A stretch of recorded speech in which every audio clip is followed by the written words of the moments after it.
Chaque jour, Charles et Carole vous présentent la leçon de l'école du sabbat.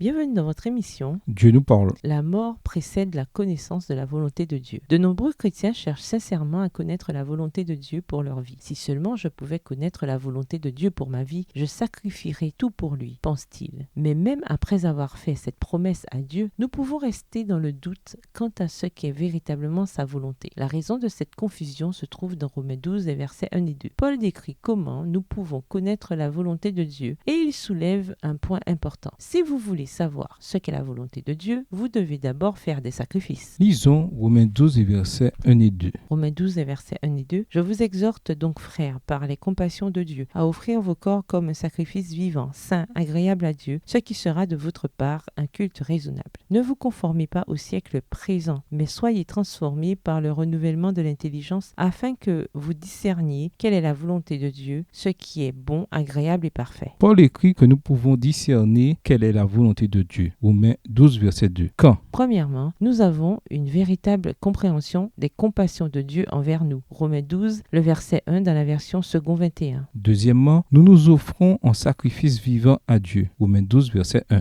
Troisièmement, notre intelligence est renouvelée. Romains 12, verset 2. Ce n'est que l'intelligence renouvelée qui peut véritablement comprendre la volonté de Dieu. Cela ne suffisait pas que Christ souffre pour nous. Il devait mourir. Demandez au Saint-Esprit de vous montrer les domaines où vous n'êtes pas complètement mort. Qu'a-t-il besoin que vous abandonniez pour que vous deveniez un sacrifice vivant pour Dieu? Quand des domaines de notre vie ne sont pas complètement morts au moi, Dieu permet au croisés de les porter à notre attention. Cependant, non seulement notre souffrance nous permet de confronter notre péché, mais elle nous donne aussi un aperçu de ce qu'a vécu Jésus en renonçant à lui-même pour nous. Elisabeth Elliot écrit: « Le renoncement au plus cher désir de notre cœur est peut-être ce qui se rapproche le plus d'une compréhension de la croix. Notre propre expérience de la crucifixion, bien qu'infiniment moindre que celle de notre Sauveur, nous donne tout de même l'occasion de commencer à le connaître dans la communion de ses souffrances, dans chaque forme de notre propre souffrance, et nous appelle à cette communion. » Extrait du livre Quest for Love, Quête d'amour, écrit par Elisabeth Elliot,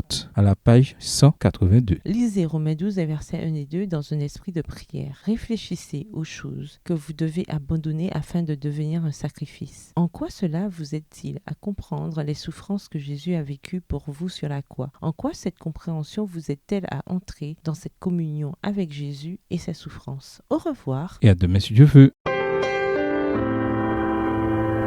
Dieu nous parle.